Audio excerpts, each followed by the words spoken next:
8.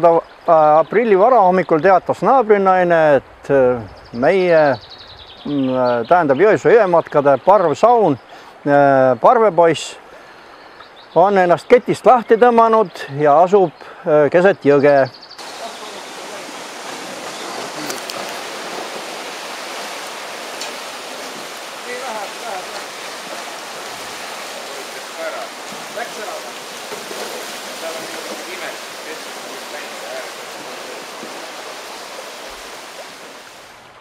Ruttasime poe Kindrakuga kohale ja pilt oli troostitu, ei osanud algul nutta ega naerda.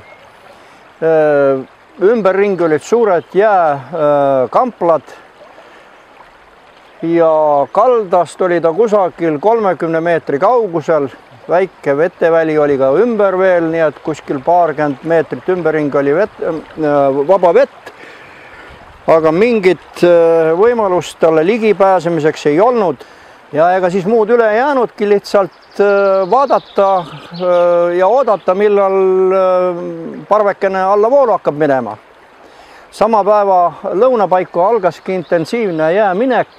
Ruttasime Jõesuu külas Navestjõe sillale ja saatsime sealt juba jääpankade vahel hulpivat parvsauna pilguga edasi Tori poole. Mitmel kohal, kus tee küllalt jõe ääres kulgeb, nägime veel vilksamisi oma sauna ja täpsem ülevaate saime siis tast Tori silla peal, kus ta korralikult oli juba räsida saanud. Ruttasime sealt edasi kusagil pool kilomeetrit paikneva Virula veske alla, kus oli jää suures sulus.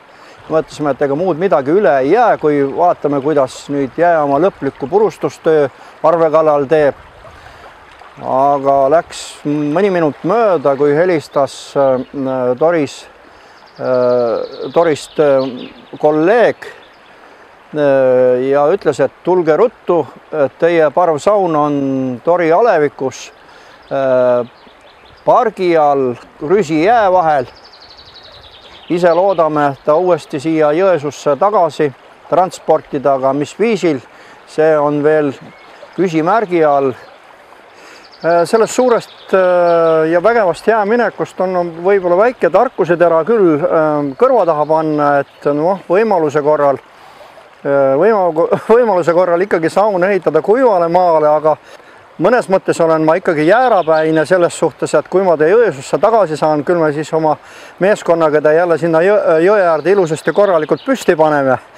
Rahvale ikkagi see parvsaun läheb peale, see kuivama saun on, neid on igal pool ja ka ikka vee peal hulpivaid saunu, võib vabariigi peale võib-olla siin ühe käe sõrmede peal üles lugeda.